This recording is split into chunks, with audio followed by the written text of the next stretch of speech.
That's some good picking right there. We're in Nashville. This is the Y'all Show. And I'm Jon Rawl, and we've got a special guest, someone right here playing that great guitar lick. And it's Wes Harman. And Wes is from Champaign, Illinois, and he has taken the time to join us here on the Y'all Show today to talk about his emerging music and songwriting career. And we're going to talk about, well, how this guy is settling into Nashville, as he's a newcomer, a rookie here to Music City, USA. But we're continuing our coverage of all things Music Row here on the Y'all Show. Wes, welcome in. Hey. You can keep playing if you'd like, but I don't think I'm smart enough to play and sing or play and talk at the same time, but it takes practice. You're pretty good at that thing. How long have you been playing? I have been playing guitar for about 18 years now. Golly, 18 years. I mean, how old were you when, not to find out how old you are? I think I was it was 8 turning 9, I believe. So really, right around 17 or 8. And you had lessons? I took lessons for about 3 years just when I got started. It was kind of like a deal with my parents. I told them, I would definitely commit to playing it. They didn't want me to give up like a lot of kids do. And so I found serious enjoyment in it. Took lessons for about 3 years. And then the rest of it was a lot of self-taught, getting books from the library or getting...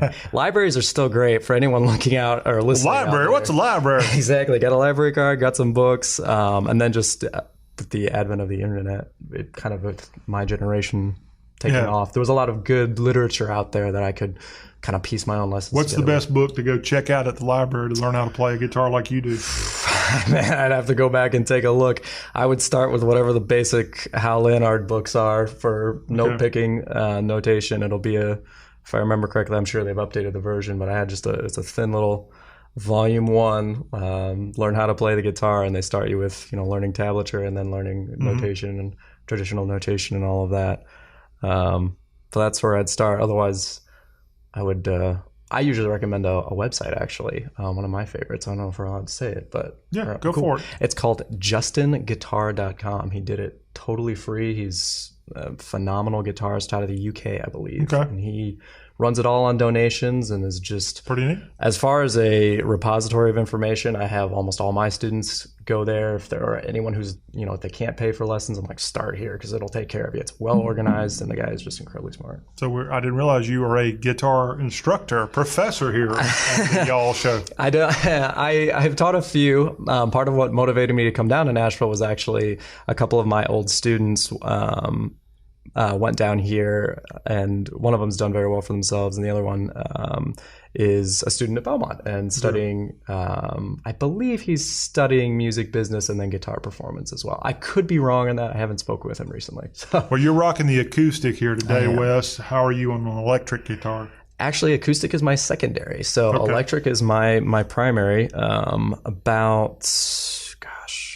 Just maybe a few months ago, I finished playing. I've been playing a lot of shows, not a lot, but every so often play a show in Chicago with an old pop punk rock band up in Chicago. And I generally play on a very mean looking electric guitar. And I was the huge metalhead, the shredder growing up. I still love that kind of music, but I knew I was like, I want to, expand kind of my horizons. And I have a soft heart. I tell people I'm a lover. I'm not a fighter. I can't necessarily be like angry. So, I started singing about 6 years ago, and that kind of put me in the realm of playing acoustic a little bit more. A lot of my shows I'll switch off. It just depends on the day, really. We're talking with Wes Harman here on the Y'all Show. He is a very, very talented rookie, as I called it, to Nashville. He's only lived here a couple of weeks now, but that's all it takes sometimes. I was just at a number 1 party this week, and Jordan Davis and his brother were being honored for their very first number 1 song. And I think it was Jordan who said, man, I don't know how the heck I got here. I don't deserve a record deal. He said that because sometimes you just get lucky, and it happens overnight for some people. Maybe you'll be that next lucky person. I mean, I wouldn't complain. It certainly feels like that. It's been a whirlwind of the start of week 6, I believe, for me. So But this is a magical town. I don't totally live is. here all the time now, but I used to live here full time. And this is a town where dreams come true in Nashville. Mm-hmm. And even if the dream is not exactly what you planned on when you came here, things good happen here and things that will further your career. And it might be a little bit of a twist down a road you weren't planning on, but it'll all work out. And that's why, as I said, people come here and a lot of them end up doing exactly what they want to, but the rest find an offshoot of that and they're very successful and very happy. And if they don't like it, they can leave. That's exactly right. Yeah. There's plenty of people coming into Nashville. But there's no guarantee you're going to find success in Nashville, Tennessee, but there's a better chance you'll find success here in the music business, at least, than hanging out in, let's say, a place like Champaign, Illinois, which is not a bad place. That's your hometown. It is. Well, How's yes. everything in Champaign? I was just in Champaign a couple of weeks ago. As far as I know, things are going well. Well, from what I saw, it looked pretty good there in Champaign, and even in Urbana, right next door to Champaign. It was a lovely summer day when I was there. But that's where you're from, your hometown, and you went to the University of Illinois as well. What did you study? I actually studied political science. Oh, cool. I was I got into school under a different major, but then I quickly decided I liked the topics and stimulation of that program and switched over, and that's what I graduated with. All right. Well, I didn't know that was in your background. We could talk politics. If you like. Yeah, let's maybe you'll keep that for my lyrics. We do talk politics here on the Y'all Show. Of course, you're from a blue state, and that is a little bit different from Tennessee, which is extremely red. So that might be a little bit of an adjustment. But I'll be honest with you, where you're from in Illinois, it has to be a lot of red through there because other than Chicago, Illinois is a pretty rural state. It is. Oh, it is. Yeah. Most of Chicago ends up going blue. Champaign-Urbana actually is an interesting one because it's kind of the university is kind of like a nucleus there, Right. and that is kind of like a little blue dot in the middle of the state. There's a couple of them around there, but so it's kind of like a little Enclave of blue. Yeah, exactly. But yeah, you're definitely right. A lot of the state does, and I remember hearing that since I moved to town when I was 5. My family lived in Bloomington, Illinois for a long time, and everyone was always like, well, the state votes red and Chicago votes blue, but Chicago's got the most people. Yeah. So you're like, I wish Chicago would just become its own state. Or something along those lines. fall over into Indiana or something like that. Stick Indiana with them. Yeah. We like Chicago. Yeah. Chicago's got a lot of opportunities there. And you evidently must have spent some time going to the Windy City growing up. Yeah. So actually not growing up. It wasn't until I got into college that I started going there a little more regularly. But that's just because, again, the university has so many people coming from Chicago that a lot of my friends as students were from there. You go back for when you have breaks or whatever, visit friends. And then when I actually started pursuing music at that point as a guitarist, we would commute there for bigger shows. And that was there's more of a strong punk rock, pop punk scene there. So it was a little more support for us there. Well, that is awesome. Glad to have you get acclimated with your state's largest city. True, yes. So after getting your degree and studying political science, when did you kind of say, Nashville, music's calling my name, maybe I need to get in the car and head down Interstate, I guess 65 toward Nashville or whatever interstate. Something like 55, 65, whatever. Something like that. 24, ultimately 24? Ultimately 24, yeah. It was actually October of last year where I made a very pointed decision to go, okay, I'm not playing a lot with this other band because we all kind of went separate directions as far as where they were going with life. And I was like, but I still really want to do music regularly. I'd like to do it in a professional capacity. And it was fun. It was. What were you doing? Time. At that time, I was working at a clothing store. Okay, there you go. I was playing music, but I was working at a clothing store. And I knew I could sing. I've been singing at least pseudo-professionally for about 6 years, or at least, I'll try. We'll let you guys be the judge of that soon enough. Yeah. But, and I was like, well, if I was going to go somewhere as a singer-songwriter or even just a songwriter, I was like, it's going to be Chicago, LA, New York, or Nashville. And all it really took was a cursory glance at the living expenses of either of the other three cities, or any of the other three cities. And I was like, Nashville it is. And it was a pretty easy decision because I wasn't really, I mean, I was in a position to be able to move, but it was going to be tight. And so I was like, Nashville's pretty close to home. It's not too bad. And No, it's not far. What is it, 7-8 hours for you? not even 5.5. Are you serious? 5.5, yeah, from Champaign. It's not bad. Golly, that is awesome. Easy shot, yeah. Well, Wes Harman is our very special guest here on the Y'all Show. Wes, I'm going to shut up and you're going to shut up because you're going to have to play and sing for us here on the Y'all Show. So give us a little idea of what we're about to hear and Sure. And the inspiration behind this. Yeah, absolutely. This song is called Flagstaff. I wrote it maybe a month, 2 months ago, just before moving down here. I had been playing a cover of Redemption Song by Bob Marley at just a small bar in central Illinois. And I had an older gentleman approach me afterwards saying that, I mean, he was enamored with it, and he had said that it was the best cover that he had heard since seeing Bob Marley live in Flagstaff in 1975. Now, I did go online afterward to try to verify whether or not Bob Marley actually played there, and I couldn't find anything. So for the very diligent listeners out there, I apologize if you're like, he didn't actually do that. I was just going by the word here, and it rhymed with other things well, so I kept it. Makes for a good idea. So Wes is going to play this song right now, Flagstaff. It's Wes Harman on the Y'all Show. Take it away, sir. Thanks.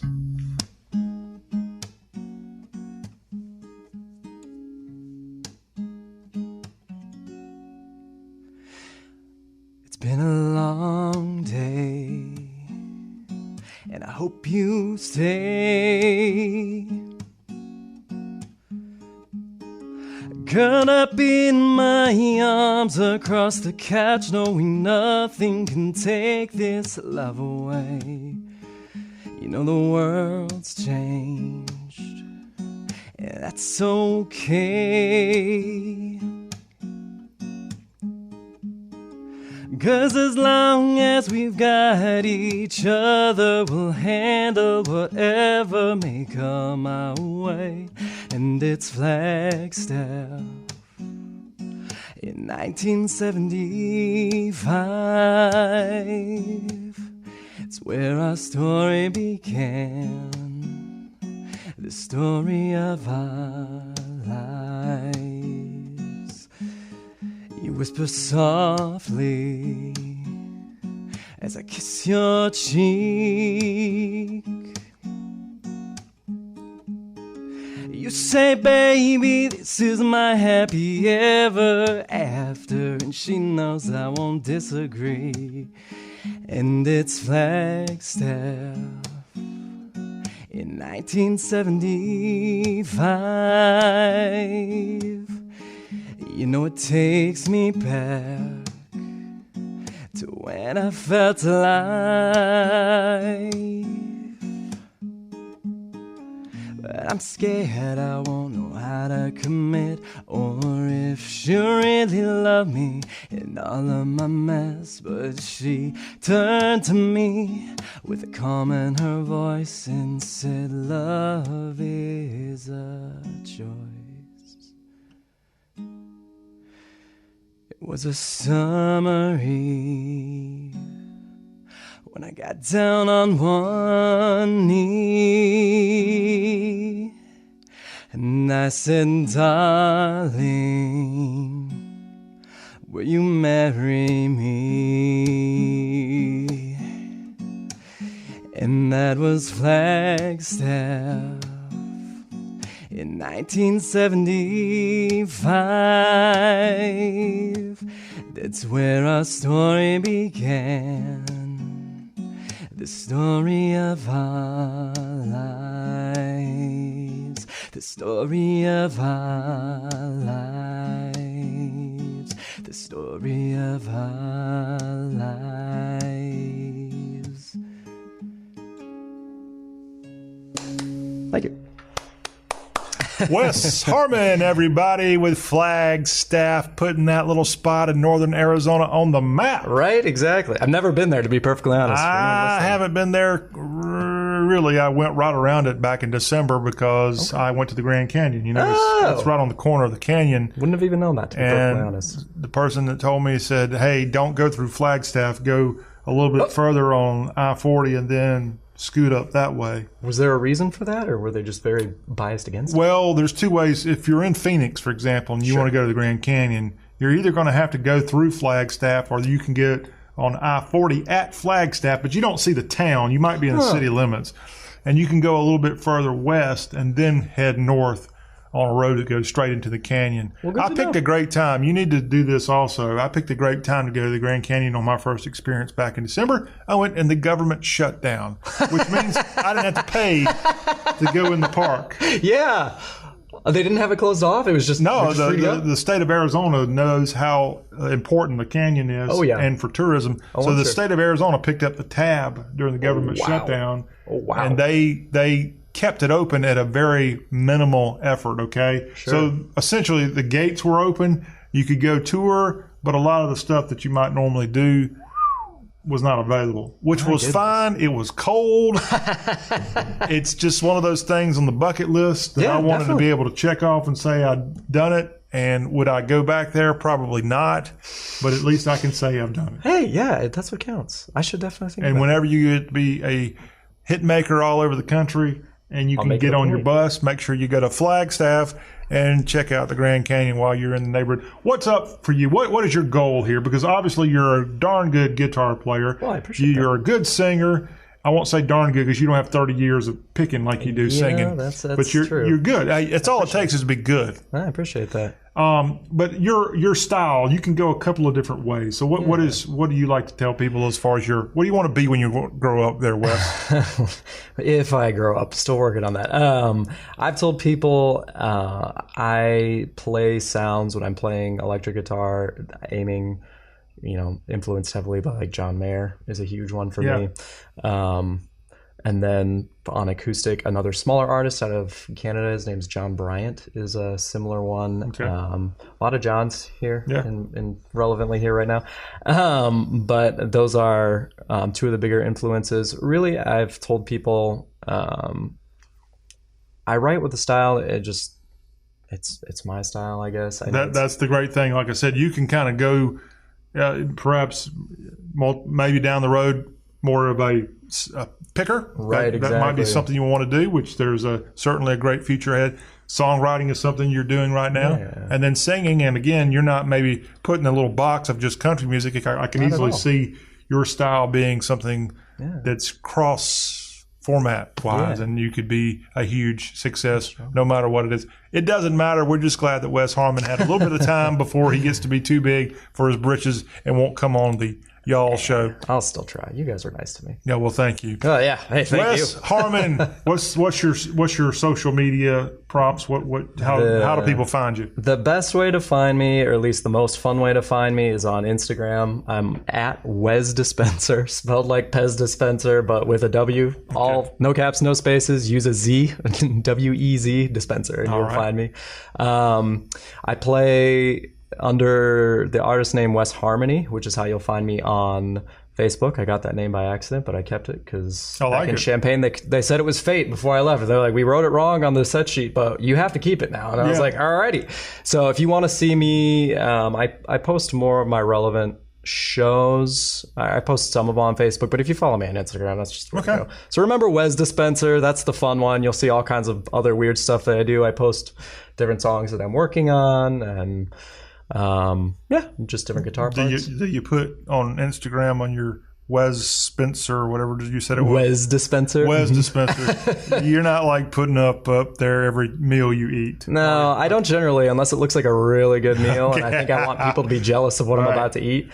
But no, I post there I try to be regular about it, but for me, that means every 3 to 5 days. And it's... For some of us who are still a little bit Instagram challenged, it is kind of head scratching at times, but that gives me the perfect opportunity to plug the Y'all Show on Instagram at Y'all Show. Check it out. Well, I'll have to do just and that. Check out Wes Dispenser as well. All right, that will wrap up our interview with, again, Wes Harman, aka Wes Harmony. Mm-hmm. And we're glad that you could take some time to join us here today, Wes. I appreciate it. Best of luck on everything. Yeah, thank you. The Y'all Show with yours truly, Jon Rawl. We'll be right back after the break. Don't you go anywhere.